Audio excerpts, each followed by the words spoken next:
and here always the direction. اللي بسراوي كونغري نيشتماني كرد لأمريكا إيوا وك رخراوي كردي هلوستان تيا برامبر بم عقتني أو كرداني كهاتون بو آزاد كردني ليلة زانا. إما وكو كرد ووكو كونغري نيشتماني كرد لأمريكا باكوري بشجري تواو لما نقرتنا أجرين و بيم خوشكوا بينرانتان ئاگادار کەینەوە کە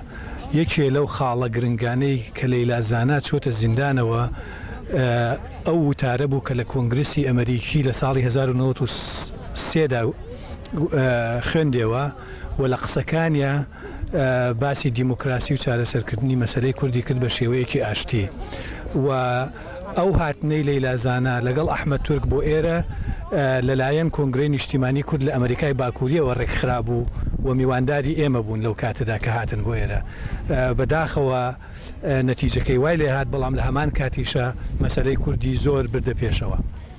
وەکویستە خەبەر بڵاوبەتەوە گوایە ئەڵێن تورکیا ناپاڵمی لە کوردستان بەکارهێناوە باشە تۆ هەڵوێستی ئەمریکا چۆن هەڵدەسەنجێنی بەرامبەر بەم وەزع؟ ئەلبەتە ئەڵوێستی ئەمریکا ئەڵوێستێکی زۆر لانەبارە بەڕێی ئێمە و بە نەتیجە بە پێچەوانی بەرژەوەندی ئەمریکا و کوردیش و تورکیش ئەکەوێتەوە ئەم هەڵوێستە بەداخەوە کە لێرە بە چاوێلکەی تورکیەوە تەماشای مەسەلەی کوردەکەن و ئەمە کارێکی یەکجار خراپە و غەڵەتە و نەتیجەی خراپی زۆر ئەکەوێ بەسەر هەموو لایەکە بەڵام لە هەمان کاتیشدا ئێمە بێ ئەمەل نین هەوڵی خۆمان ئەدەین و کۆشش ئەەکەین بۆ ئەوەی سیاسەتمەدارانی ئەمریکا تێبگەێنین کەوا ئەم سیاسەتێکی چەوتە و لە هەمان کاتیشە ئەگەر تەماشای ڕۆژنامە و پرسی ئێرە بکەی تەماشاەکەی گۆڕینێک هەیە لە هەڵوێست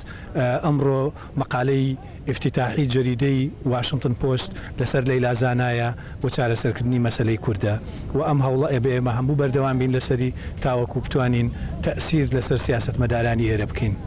باشە وەکو ڕێکخراوێکی کوردی ئێوە داواکاریتان چیە بۆ کوردانەی کە گوێیان لەم شتا بێت؟ ئێمە داواکاریمان ئەوەیەکەوە خەڵکی کوردستان پێویستە لە هەموو کاتێ زیاتر یەکتری بگرن بەرامبەر بە هێرشی دوژمن و